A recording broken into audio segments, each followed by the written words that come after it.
ไปดีเนาะสิ่งที่เราของเขาของพระเจ้าเดินพี่น้องทุกคนดีขึ้น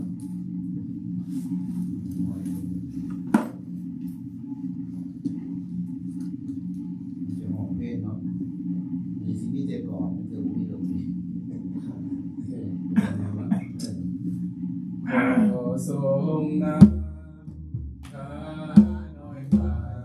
ที่บริสุทธิ์โปรดทรงนำด้วยพระโลหิตของพระองค์ขอทรงทำใจของข้าให้บริสุทธิ์ ให้พระองค์เปลี่ยนใจข้าพระเยซูขอทรงนำข้าน้อยไปที่บริสุทธิ์โปรดทรงนำด้วยพระโลหิต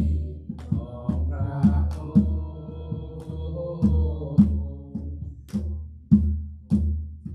ขอทรงน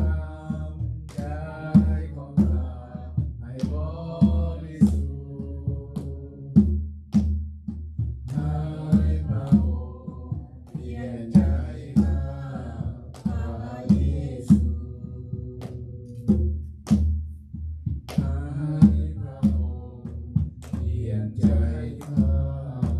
พระเยซูเอเมนเอเมน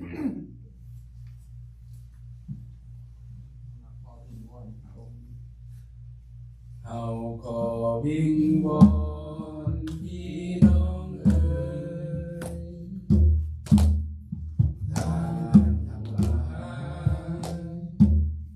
จงข้าไว้ตัวเป็นเครื่องบูชาที่มีชีวิตเพื่อพระเจ้าจะพอพระทัยเอาขอวิงวอนพี่น้องเอ๋ยท่านทั้งหลายจงนมัสการด้วยจิตวิญญาณและความจริงเพื่อพระเจ้าจะพอพระทัยเอาขอวิงวอนพี่น้องเอ๋ยท่านทั้งหลายจงข้าไว้ตัวเป็นเครื่องบูชาที่มีชีวิตเพื่อพระเจ้าจะพอพระทัยเอาขอวิงวอนพี่น้องเอ๋ยท่านทั้งหลาย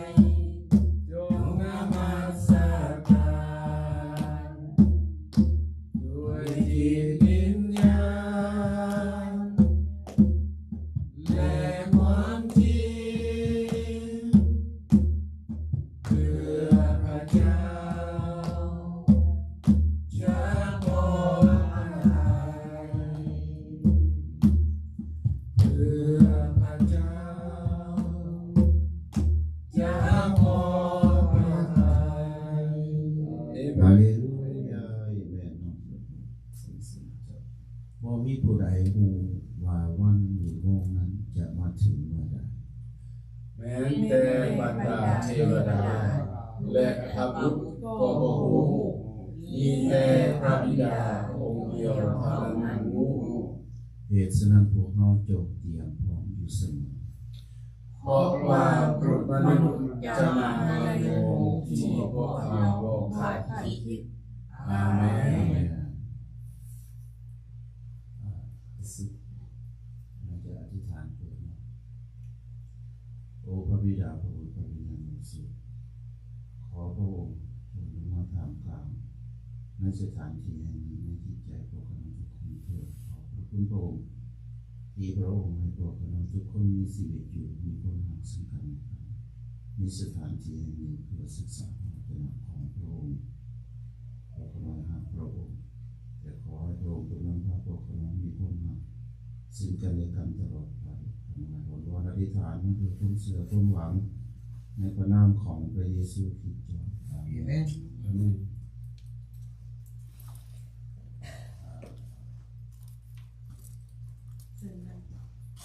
เดี๋ยวพี่น้องมาลงขอบคุณพระเจ้าเนาะเป็นบ่ได้แค่มีทองลาเลยเนาะโอเคขอบพระคุณพระเจ้าพอพระทรงประทานสิ่งดีๆในชีวิตเราพระองค์เอาพระทัยใส่ทุกอย่างก้าวเดินและทรงยืนอยู่เคียงข้างเราฮาเลลูยาสรรเสริญพระเจ้าฮาเลลูยาพระองค์ให้สิ่งเกิดแก่ทุกคนตามน้ำพระทัยของพระองค์ขอบพระคุณพระเจ้าขอพระทรงเลี้ยงดูและทรงเป็นความสันติสุขในใจเมื่อเฮาเดียวเบิ่งธรรมศาสตร์อยู่รอบข้างเฮาก็ได้เห็นความหาของพระองค์ขอสั่งเนาะฮาเลลูยาสรรเสริญพระเจ้าฮาเลลูยาพระองค์ให้สิ่งดีแก่ทุกคนตามน้ำพระทัยของพระองค์ขอบพระคุณพระเจ้าขอพระทรงประทานพระบุตรคือองค์พระเยซูผู้ได้ไว้พระชนเพื่อเฮาหลอดพ้นความตายได้มีสิ่งนิรันดร์ฮาเลลูยาสรรเสริญพระเจ้าฮาเลลูยาพระองค์ให้สิ่งดีแก่ทุกคนตามน้ำพระทัยของพระองค์เอเมนเอเมนสรรเสริญแต่ก็เอากำลังใจกันอธิษฐาน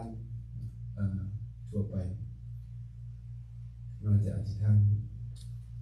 สาธุการแด่พระราชบิดาเจ้าขอบพระคุณพระองค์สำหรับเช้าวันนี้ที่พระองค์ได้ให้โอกาสเวลาสถานที่ให้พวกเราได้มาเต้าหงกันเพื่อจะสรรเสริญพระองค์ในเช้าวันนี้ทุกสิ่งทุกอย่างที่พวกเรากระทำไปก็ขอเป็นที่ไว้เกียรติทูลแด่พระองค์เพียงพระองค์เดียวเถิดและขอให้ทุกสิ่งที่พวกเรากระทำนี้เป็นไปตามน้ำพระทัยของพระองค์พวกเราคิดถึงผู้ที่มีความเจ็บใครได้ป่วยสิ่งใดก็ดีอยู่ที่ห้องหมดห้องงอหรือที่บ้านอื่นที่มาที่นี่บ่ได้ก็ขอพระองค์ทรงเมตตาเป็นปัวเพิ่นให้เพิ่นได้หายโดยฤทธิ์เดชของพระองค์โดยเถิดพวกเรายังคิดถึงผู้นำประเทศอเมริกานี่ก็ขอให้พระองค์ทรงเจิมสติปัญญาแก่เพิ่นได้มีสติปัญญาเพื่อจะเฮ็ดทุกสิ่งอย่างให้เป็นไปตามการทรงนำของพระองค์แต่พวกเรายังคิดถึงสิ่งที่เกิดขึ้น ทุกอย่างในประเทศนี้ที่บ่ดีขอพระองค์ทรงเราก็ลงจิตใจผู้ครอบครัวที่ได้รับอุบัติเหตุนั้นก็ให้เพิ่นได้มีความเราก็ลงจิตใจจากพระองค์มีความรักจากพระองค์เพื่อเพิ่นจะได้ใช้ชีวิตต่อไปอยู่ในโลกนี้เพื่อเพิ่นจะได้รู้จักพระองค์แล้วก็ส่งพวกน้อยอธิษฐานเพื่อทุกๆโบสถ์อยู่ในทั่วโลกนี้ที่กำลังนมัสการพระองค์อยู่ในเวลานี้ก็ขอให้ทุกสิ่งอย่างจงเป็นไปตามการทรงนำของพระองค์โดยเถิดพวกน้อยข้อมอบทุกสิ่งกับพระองค์ในพระนามของพระองค์พระมหาสิทธิเจ้าและพวกน้อยต่อไปพวกน้อยก็จะได้อธิษฐานคำอธิษฐานที่พระองค์ได้สอนอัครสาวกของพระองค์ได้กล่าวว่าข้าแต่พระบิดาของข้าพระองค์ทั้งหลายผู้ทรงสถิตในสวรรค์ขอให้พระนามของพระองค์เป็นที่เคารพบูชาขอให้ราชอาณาจักรของพระองค์ตั้งอยู่ขอให้เป็นไปตามน้ำพระทัยของพระองค์ในสวรรค์เป็นอย่างใดก็ขอให้เป็นอย่างนั้นที่ในโลกขอทรงโปรดประทานอาหารประจำวันให้แก่ข้าพระองค์ทั้งหลายในกาลวันนี้ขอทรงโปรดยกโทษให้แก่ข้าพระองค์เหมือนข้าพระองค์ได้ยกโทษให้แก่ผู้มีชีวิตต่อข้าพระองค์นั้นและก็อย่าพาข้าพระองค์เข้าไปในการทดลองแต่ก็ทรงโปรดให้พ้นจากการสัวหายเหตุว่าราชอาณาจักรฤทธิ์อำนาจและพระสดีก็เป็นของพระองค์สืบไปเป็นนิจอาเมน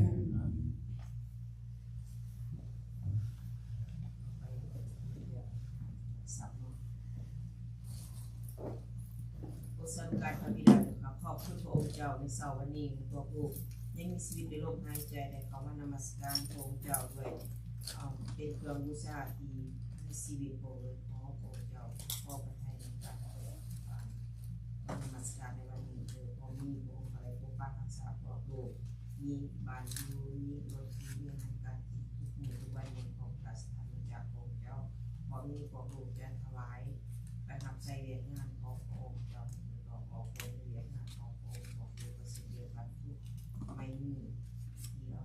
ทรัพย์สินเงินทองมาถวายในวันนี้ขอจะอดพรเลยจะขอผลลอยต่อกันต่อมีตลอดไปขอบไม่ก่อนนอนอธิษฐาน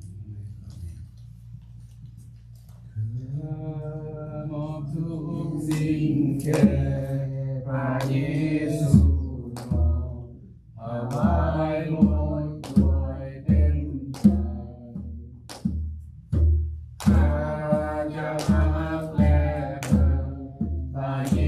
ซูต่อพระพักของข้าผู้ไทยมอบทุกสิ่งทุกอย่างมอบทุกสิ่งทุกอย่างมอบถวายหมดแก่พระเยซูผู้สำราญ เราเสื้อพี่น้องเรียนขึ้น ให้ฟ้ากับโลกยอมยอมดาวขอพรทั้งหลายอันทรงประทานสรรเสริญพระบิดาของเรายอมยอมพระบุตรและพระวิญญาณ พระเจ้าองค์บริสุทธิ์พวกขน้อยนำของถวายเหล่านี้มาด้วยใจขอบพระคุณดึงดูดด้วยความรัก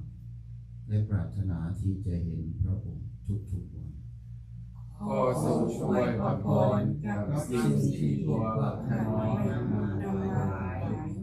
และขอทรงอวยพระพรวิธีที่พวกข้าน้อยดำรงชีวิตด้วยความจริงใจความเรียบง่ายความสุขและขอบพระคุณทุกๆเวลาอาเมนวันดานุทุกวันทุกทีเราเฝ้าพระองค์ยกเสียงยินดีรำเพลง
บายดีพ่อแม่พี่น้องที่ฮักในองค์พระเยซูคริสต์เจ้าสบายดี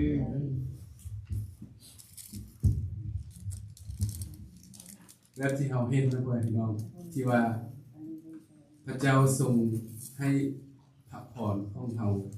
ทุกๆคนต่างกันเนาะเพราะฉะนั้นแล้วให้เราเพราะว่าพระเจ้าเพิ่นได้บอกเราแล้วว่าเขาเป็นอวัยวะเนาะทุกส่วนขององค์พระผู้เป็นเจ้าที่ทำงานร่วมกันเนาะเฮ็ดเวียกร่วมกันเพราะฉะนั้นขาดผู้ใดผู้หนึ่งไปมันก็เป็นจังซี่เนาะที่ว่าขาดดนตรีไปร้องเพลงก็บ่คักกันได้เนาะเพราะฉะนั้นแล้วพระเจ้าสร้างเข้ามาเพื่ออยู่ร่วมกันเป็นกลุ่มเป็นหน่วยเนาะถ้าขาดผู้หนึ่งไปก็สิมีก็เป็นแวดบาโบเต็มส่วนเนาะในอวัยวะ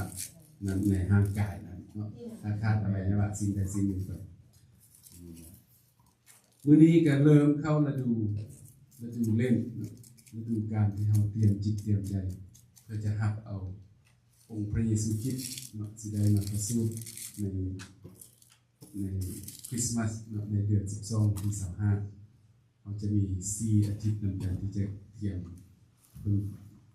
เอิ้นว่าฤดูเล่นเนาะแล้วเราได้เ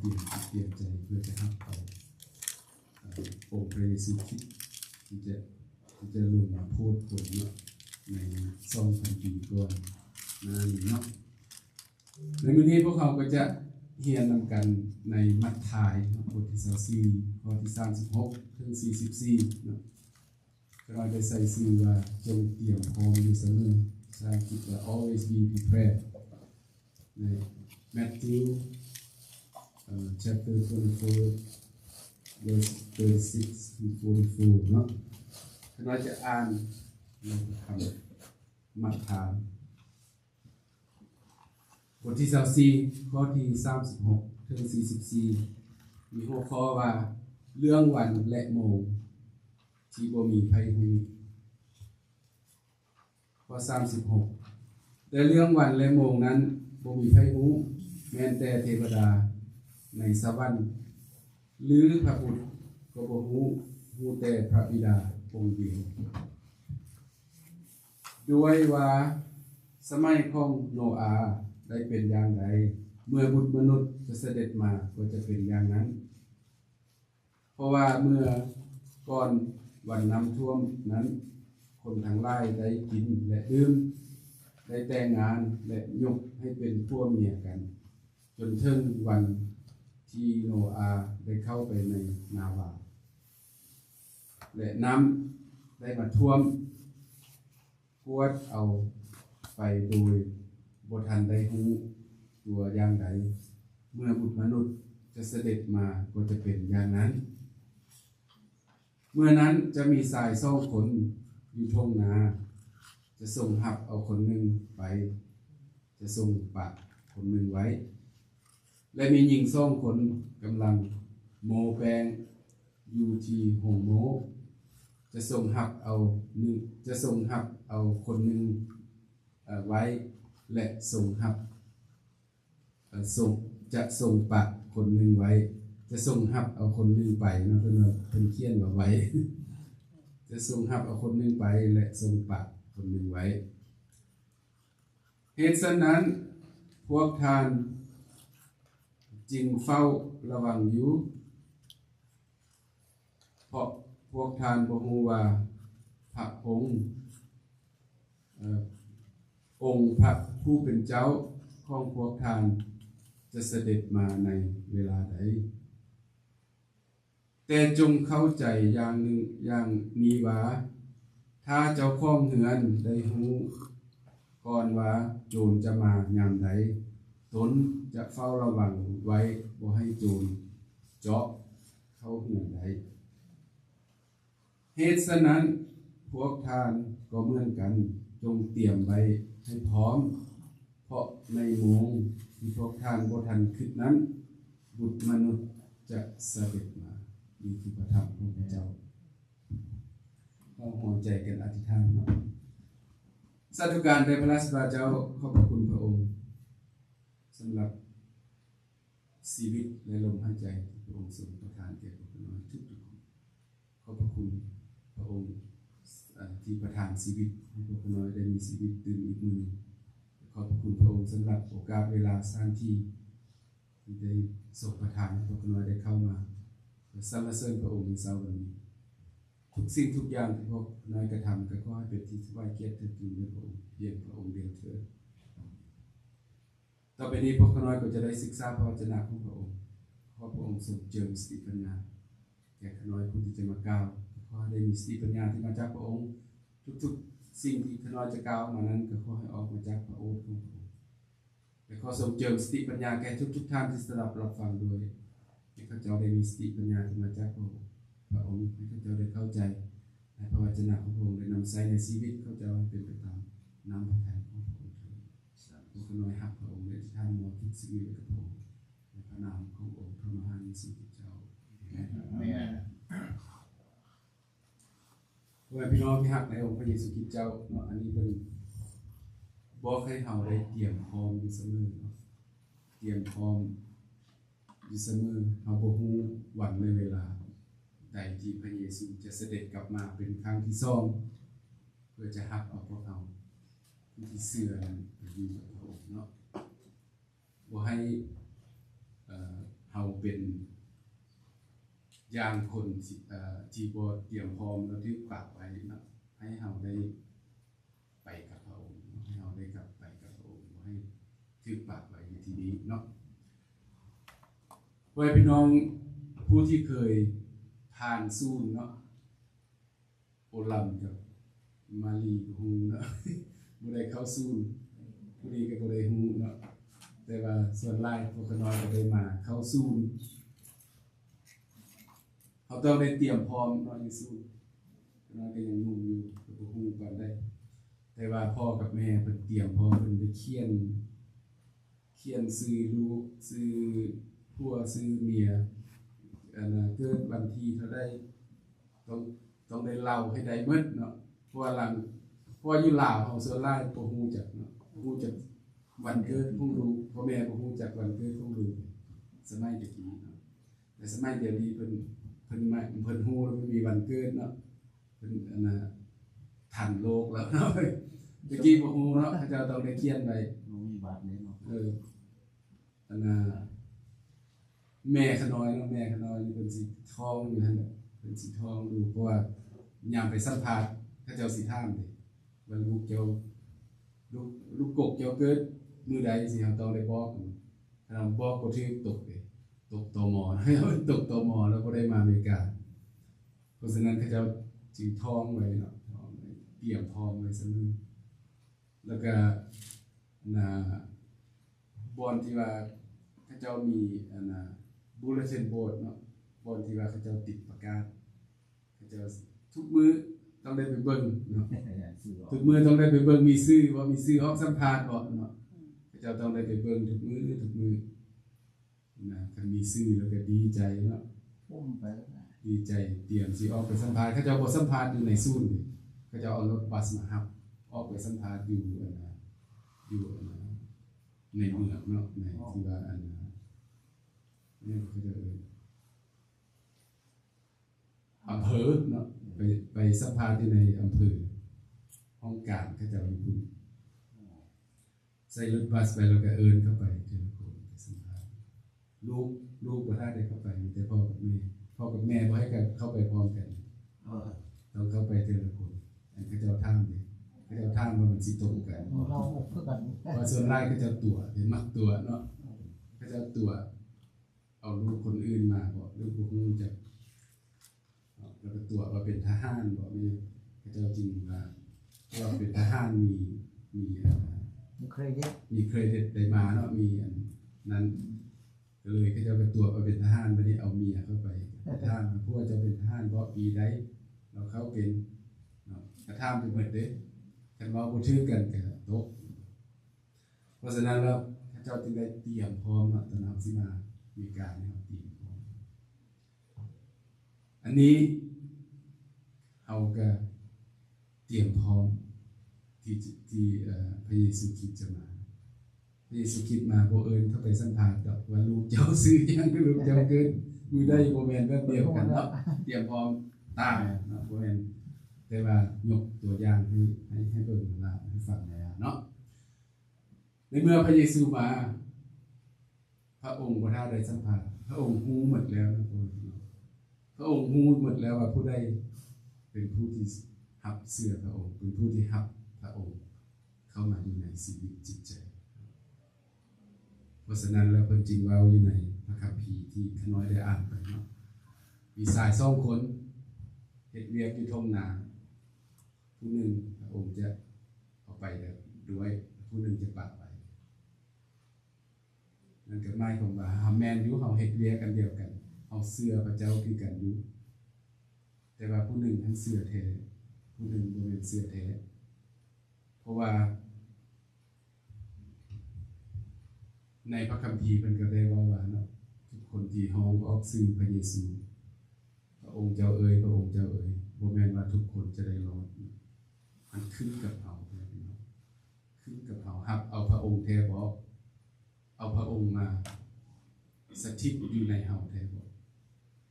รับเอาพระองค์มาเป็นพระผู้โพธิ์ให้ผลแท้ๆบ่เพราะฉะนั้นแล้วซ่องเสียวอยู่ทุ่งนาไปโพสต์นำกันอยู่แต่ผู้หนึ่งบ่ได้เชื่อผู้หนึ่งบ่ได้รับเอาองค์พระเยซูคริสต์เพราะฉะนั้นจึงปะไปแล้วก็แบบผู้หญิงคือกันเพิ่นยกตัวอย่างโมแปงเนาะมีผู้หญิง2คนโมแปงอยู่ห้องโมผู้หนึ่งจะได้ถึงรับออกไปผู้หนึ่งจะปะไว้คือกันเนาะนั่นเมื่อที่ว่าเฮาเฮ็ดทุกอย่างคือกันแต่ว่าใจบ่ได้รับเอาแต่ทางนอกแต่ทางข้างกายนั่นล่ะนะเพราะฉะนั้นแล้วให้เฮารับเอาหมดเนาะที่ว่าเพลงที่เฮาได้ร้องไปนั่นคือกันเนาะมอบทุกสิ่งแก่องค์พระเยซูคริสต์มอบทุกสิ่งทุกอย่างเฮามอบหมดทุกสิ่งทุกอย่างพระเยซูบ่อยากได้ดอกพระเจ้าบ่อยากได้ดอกเงินคำที่เฮามีบ่แม่นว่ามอบหมดทุกสิ่งทุกอย่างแล้วจะเอาเงินเอาคำมามอบให้หมดอดอยู่อดกินแบบที่ขน้อยได้เว้าสิบ่ให้พี่น้องฟังเหมือนเนาะบ่จ่ายค่าเงินแล้วเอาเงินไปถวายบ่จ่ายค่าเงิน 5-6 เดือนเอาเงินไปถวายอันผลสุดท้ายมาเขาเจ้าตัดน้ำตัดไฟเราก็ตายมันเน่าเราก็กดพระเจ้าเห็นเรากดตายอยู่ในห้องบ่แม่นว่าซั่นเนาะพระเจ้าบ่อยากได้พระเจ้าเป็นของพระเจ้าหมดล่ะพระเจ้าสิเอาไปเฮ็ดหยังไว้พี่น้องได้ยินเนาะได้ฟังอยู่ในพระคัมภีร์ในสวรรค์ถนนปูด้วยทองคำพระเจ้าสิเอาไปเฮ็ดหยังเงินเฮานี่ทุกสิ่งทุกอย่างเป็นของพระเจ้าเลยพระเจ้าอยากได้ใจของเฮาพระเจ้าอยากได้ตัวเฮาพระเจ้าอยากได้เฮานี่อยู่กับพระเจ้าเนาะอย่างอื่นพระเจ้าบ่อยากได้เพราะว่าพระเจ้ามีหมดแล้วเจ้าของพระเจ้าสร้างเฮามาไว้พี่น้องพระเจ้าสร้างเฮามาพระเจ้าบ่อยากเสียเฮาไปพระเจ้าอยากได้เฮาไปอยู่กับพระองค์แบบเดียวกับลูกเฮาที่เกิดมานำเฮาบ่อยากเสียลูกเฮาไปอย่างเดียวกันเฮาเป็นมนุษย์เฮาเป็นคนบาปเฮาก็ยังรักลูกเฮาก็ยังบ่อยากเสียลูกไปพระเจ้าเพิ่นประเสริฐหลายกว่าเฮาหลายๆเท่าเป็นหยังพระองค์สิบ่อยากได้ลูกพระองค์บ่อยากเสียลูกของพระองค์แต่ว่ามีข้อแม้พระองค์ให้สิทธิเสรีภาพทุกคนให้เฮาเลือกเอาได้ถ้าว่าพระองค์บังคับก็ได้นะแต่พระองค์ก็บังคับพระองค์อยากให้เฮามีสิทธิ์เลือกถ้าพระองค์อยากบังคับว่าทุกคนต้องเชื่อเฮาสิก็เชื่อหมดบ่แบบพระเจ้าสร้างโลกนะพระเจ้าเว้าแล้วล่ะพระเจ้าว่าจงให้มีดินเกิดขึ้นมาจงให้มีดินปรากฏขึ้นมาดินก็ขึ้นมาจงให้มีต้นไม้ก็มาเพราะฉะนั้นพระเจ้าเว้ายังเป็นแบบพระเจ้ายังเว้าว่าให้ทุกคนมาเชื่อเฮาเด้อสิทุกคนมาเชื่อพระเจ้า แต่ว่าพระเจ้ายังให้สิทธิ์เสรีภาพยังให้สิทธิ์แก่ทุกคนฟรีดัมพระเจ้าเขาเป็นพระเจ้าฟรีดัมแบบที่ว่าอยู่ประเทศอเมริกาเนาะที่ว่าเป็นประเทศให้ฟรีดัมที่สุดแต่ก็มีกฎบักไล่เนาะกฎกันแน่มีกฎบักไล่ฟรีดัมบ่ได้หมดทุกอย่างคือกันแต่พระเจ้าให้เราฟรีดัมทุกอย่างให้เราเลือกเอาเพราะฉะนั้นเลยการที่พวกเขาจะเลือกนั้นก็อยู่ในใจของเราอยู่ในจิตใจของเราบ่มีใครรู้จักจิตใจของเรานอกจากพระเจ้าก็น้อยเบิ่งพ่อแม่พี่น้องน้อยบ่ฮู้จักพ่อแม่พี่น้องคิดหยังแต่พระเจ้าฮู้ในใจความเชื่อของเรามันวัดแทบบ่ได้เนาะที่ว่าคนอื่นจะเป็นอะไรว่าโอ้ยคนนั้นเราไปโบสถ์ละลาเราบ่เชื่อดอกบ่แม่นเนาะเราบ่ฮู้จักแต่ว่าอันนั้นเป็นการตัดสินคนอื่นพระเจ้าบอกเลยพระเจ้าบ่ให้ตัดสินคนอื่น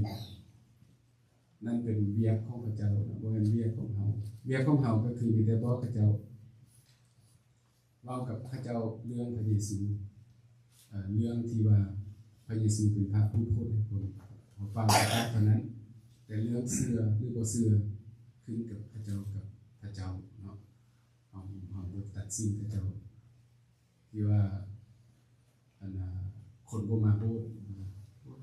บ่เชื่อดอกพวกนั้นบ่มาโบสถ์บ่แม่นเนาะเอาทำตัดสินคนอื่นบ่ได้เพราะฉะนั้นเรามีแต่พระเจ้าเท่านั้นที่ฮู้จักว่าผู้ใดเชื่อแท้ผู้ใดรับเอาพระองค์แท้การที่จะรับเอาพระองค์แท้ๆก็มีแต่2อย่างที่พระเยซูคริสต์ได้ฝากไว้ก่อนที่พระองค์จะเสด็จกลับคืนสู่สวรรคสถานนั่นก็คือพระบัญญัติ2ข้อเนาะข้อใหญ่ที่สุดคือรักพระเจ้าสุดจิตสุดใจสุดกำลังสุดความคิดของเราข้อที่2ก็คือรักเพื่อนบ้านเหมือนรักตนเองถ้าว่าเรามี2ข้อนี้เราจะเฮ็ดทุกสิ่งอย่างตามที่พระเจ้าได้ทรงสั่งไว้ให้เราเฮ็ดว่าคันเรารักพระเจ้าเราต้องฟังควรพระเจ้าเราจะเฮ็ดตามพระเจ้าเราจะบ่เฮ็ดความที่บ่ดีความชั่วเราจะบ่เฮ็ดเพราะว่าเรารักเอาพระเจ้ามาอยู่จิตใจของเราพระเจ้าสถิตอยู่กับเรามันจะพระองค์จะเตือนเราตลอดเนาะเพราะว่าเราฮู้จักว่าสิ่งใดที่บ่ดีสิ่งใดดีถ้าว่าเรารักเพื่อนบ้านมันรักตนเองเพื่อนบ้านแม่นผู้ใดก็ทุกคนนอกจากผัวกับเมียเท่านั้นผัวกับเมียเป็นคนเดียวกันกายนั้นเราเป็นเพื่อนบ้านทั้งหมดถ้าว่าเรารักเพื่อนบ้านมันรักตนเองมันสิมีปัญหาหยังเนาะในโลกนี้ทุกคนก็มีแต่ดีต่อกันมีแต่รักแพงกันปรุงรุมกันทุกอย่างสามัคคีในโลกเขานี้ก็เว้ากันเวลามีความสามัคคีฮักกันแพงกันแต่ว่าถ้าบ่อยู่ในพระนามพระเยซูเป็นไปบ่ได้ถ้าว่าในโลกนี้ฮักกันก็มีแต่ว่าส่วนหลายเจ้าสิฮักกันต่อหน้าละลาเนาะค่อยฮักเจ้าเด้อเอาของดีให้กินฮักกันซอยเหลือแต่บัดรับร่างละวาได้ให้พระเจ้าเรามีแต่ให้ค่อยซอยจมอีกเนาะมีอย่างน้อยนึงก็5ค่อยเบิดมีอย่างน้อยนึงก็ค่อยเบิดคือเว้าต่อหน้าเราคือว่าฮักเราอยากซอยเราบ่ให้เฮาเป็นไปซั่นเนาะเฮาเป็นคริสเตียนเฮามีความฮักของพระเยซูอยู่ในจิตใจของเราให้เฮาเฮ็ดด้วยจิตวิญญาณและความจริงเนาะในเพลงก็มีเฮาเฮ็ดทุกอย่างด้วยจิตวิญญาณและความจริงเฮาจะบ่จมเฮาจะดีใจเนาะที่ได้ซอยที่ได้ซอยเหลือคนอื่นที่ได้ฮักคนอื่นแล้วก็เฮาก็บ่ต้องการให้เขาเจ้าเฮ็ดตอบแทนเฮาอีกเนาะคือว่าเฮาไปซอยอันนี้แล้วสิหวังว่าเขาเจ้าสิตอบแทนก็เขาเจ้าบ่ตอบแทนก็บ่ดีใจโอ้ยค่อยให้เราหลายพุ่นแล้วเราบ่เคยให้หยังค่อยบ่แม่นเนาะอันนั้นถ้าเฮาได้สิ่งที่ตอบแทนจะบ่ได้สะสมไว้ในสวรรค์เนาะเพราะ ราะว่าตอบแทนอยู่ในโลกนี้แล้วพระเจ้าสิว่า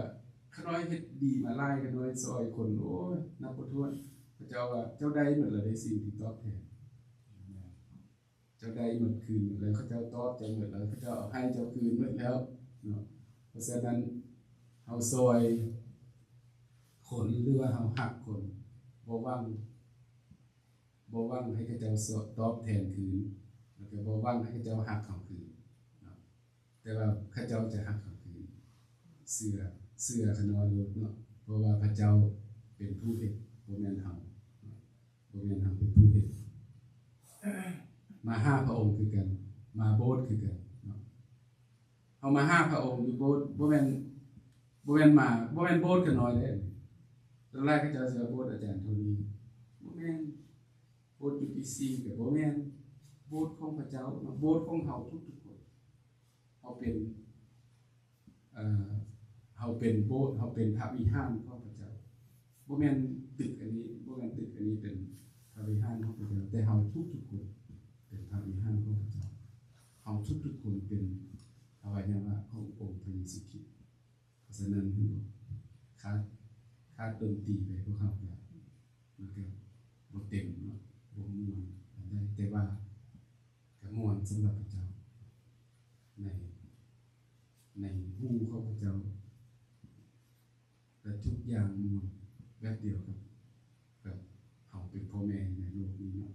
คันลูกน้อยเฮาร้องเพลงให้ฟังม่วนบ่ม่วนเฮาก็ม่วนเนาะในหูเพราะฉะนั้นทุกสิ่งอย่างที่เฮาเฮ็ดด้วยใจจริงด้วยจิตวิญญาณเกิดจริงเพื่อสรรเสริญพระเจ้าจะรับทุกอย่างรับฟังทุกอย่างแต่ว่าถ้าบ่ด้วยความจริงใจพระเจ้าจะบ่ได้ยินเอาทูลข้อพระองค์จะบ่ได้ยินเพราะฉะนั้นเราให้เราเฮ็ดทุกอย่างด้วยจิตวิญญาณในความจริง2ข้อเนาะ1รักพระเจ้าสุดจิตสุดใจสุดกำลังสุดความคิดของเรา2รักเพิ่นมามีรักเพิ่นเองเจ้าอวยพรเราควรใจกันอธิษฐานสาธุการแด่พระราชบิดาเจ้าขอบคุณพระองค์สำหรับเช้าวันนี้ที่พระองค์ได้ให้พวกน้อยได้มาเข้าเฝ้าพระองค์ขอบคุณพระสำหรับพระวจนะของพระองค์คำสอนของพระองค์ให้พวกน้อยจดจำเอาไว้ใช้ในชีวิตของพวกน้อยในโลกนี้ให้เป็นไปตามน้ำพระทัยของพระองค์ให้พวกน้อยได้ติดตามพระองค์ให้พวกน้อยได้เป็นผู้ที่พระองค์ได้มารับไปอยู่กับพระองค์ในสวรรค์สุขเสริมสำราญตลอดไปเป็นพวกน้อยมองทุกสิ่งนี้กับพระองค์ขณะขององค์กำลังในสุขเจ้าอาเมนให้เป็นสิ่งน่าสนุกเนาะ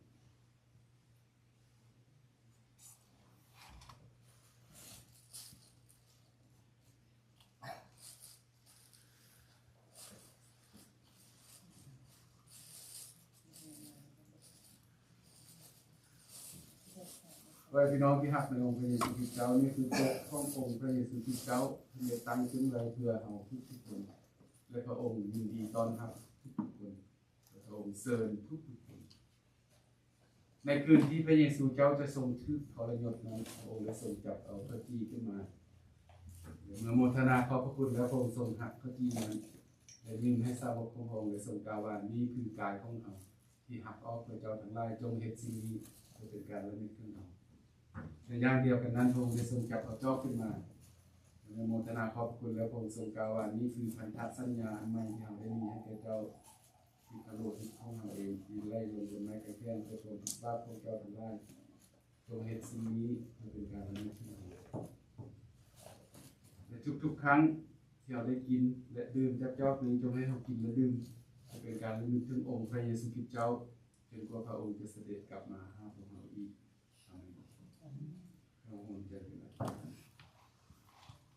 สาธุการแด่พระราชบิดาเจ้าขอบพระคุณพระองค์สำหรับพระกายและพระโลหิตของพระองค์ที่ได้สิ้นพระชนม์บนไม้กางเขนเพื่อความผิดบาปของลูกๆทั้งหลายขอบพระคุณสำหรับความหักของพระองค์ที่มีแก่ตัวน้อยทุกๆคนหักของพระองค์ความหักอันยิ่งใหญ่ความหักที่บ่มีขอบเขตจำกัดบ่คือหักของมนุษย์น้อยหัก สิ่งนี้กับพระองค์ในขณะของพระองค์พระมหาอิสริเจ้าอาเมน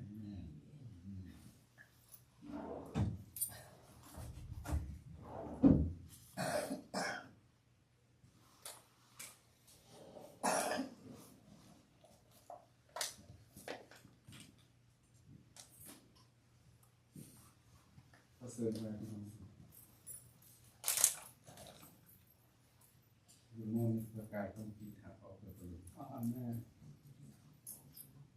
อาเมน อันนี้คือประกายต้องกินหาออกเปิดประตูสุดที่ประกายต้องกินหาออกเปิดประตู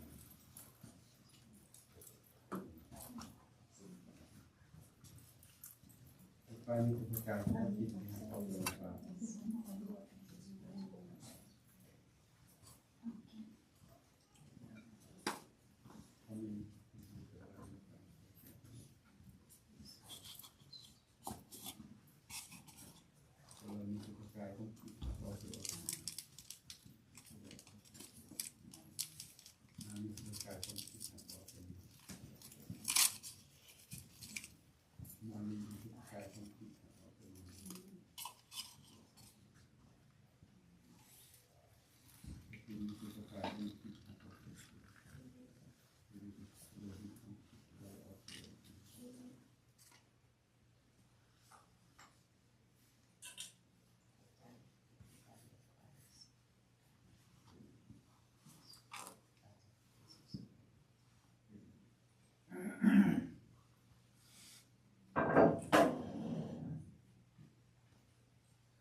การทำเนาะก็คือเดือน12นี่ก็มือสุดท้ายแล้วนะของเดือน11ไหวนี่เดือนมืออื่นกับเดือน12เนาะแจกอาหารเดือน12เดือนวันที่3นะถ้าพ่อแม่พี่น้องจากผู้ใดต้องการก็ขอบอกให้กับเพิ่นเลยนะครับเอาเนาะเพราะว่าเดือนแล้วนี่เพิ่นว่าแรกเกิดว่าซั่นมีคนมาเอาหลายที่สุดเดือนแล้วนี่เพราะว่าเขาตัดฟูสเต็มเนาะเลยมีคนต้องการอาหารหลายแต่ว่าได้คืนแล้วที่เนาะจะซื้อได้คืนแล้วเนาะแต่ว่าเดือนนี้กับวันที่3เนาะถ้าพ่อแม่พี่น้องมีใจยักซอยเพิ่นก็ขอเสริมพี่น้องซอยเพิ่นได้เนาะเรียนพระคัมภีร์ซ้อมเพลงเราก็คือเก่าเนาะวันพฤหัสเวลา6 โมงแล้วก็มีแต่สภาพของน้อยกับอนาสติของวันเสาร์ที่จะมาเนี่ยเด้โอเควันเสาร์ที่จะมานี่เด้อสตรีอย่าลืมเด้ออยู่เพิ่นนั่นน่ะเป็นเฮ็ดอันน่ะทุกคนแลกเปลี่ยนเนาะสำหรับสตรีมนุษย์จะแลกเปลี่ยนบ่ได้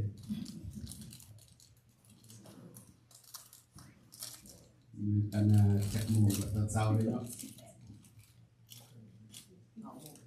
9 โมงเนาะสิแม่น9 โมง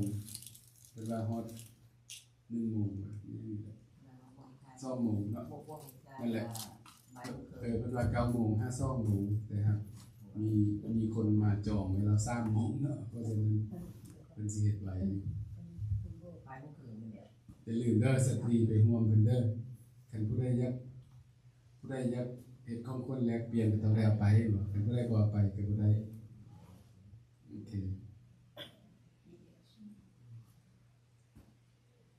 มีแต่เท่านั้นเนาะแล้วจากนมัสการแล้วก็มีเรียนพระคัมภีร์มื้อนี้ก็คือสิไหวอีกเนาะ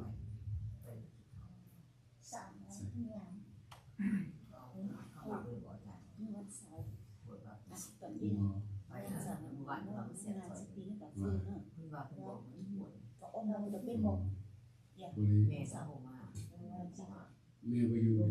9 โมงประมาณ9 โมงค่ะ11 โอเคเนาะเอาก็พักผ่อนนิดนึงแล้วก็เรียนพระคัมภีร์นะเพราะว่ามันมีได้ครับเพราะว่านอนก็ได้เรียนบทเรียนที่เราเรียนอันพระคัมภีร์แต่ละวันนี้เนาะมีแต่ข้อเดียวโอเคมาเราจัดกันห้องเพลงสุดท้ายนะเนาะเส้นเนาะมีขึ้นเนาะสุดท้าย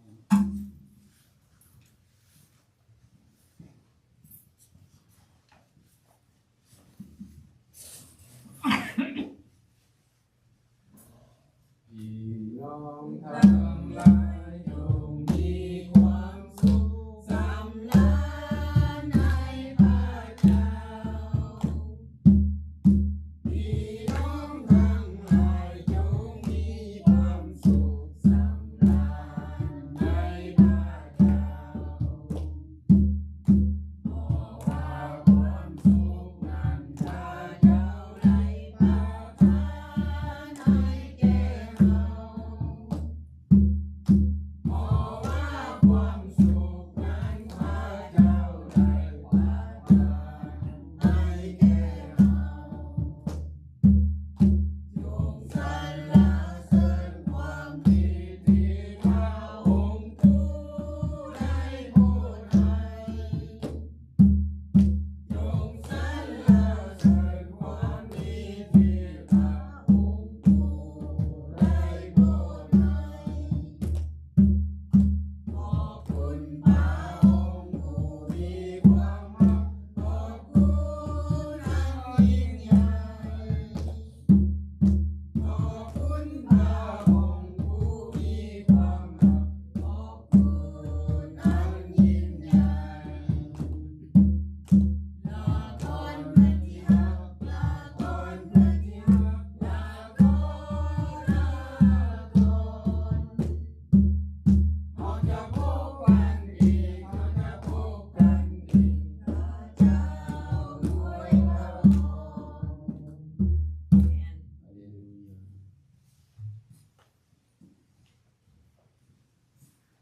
ขอให้พระคุณความรักและสันติสุขที่มาจากองค์พระเยซูคริสต์เจ้าจงสถิตอยู่กับพ่อแม่พี่น้องทุกท่านตลอดไป และอยู่นำอาจารย์ครอบครัวด้วยอาเมน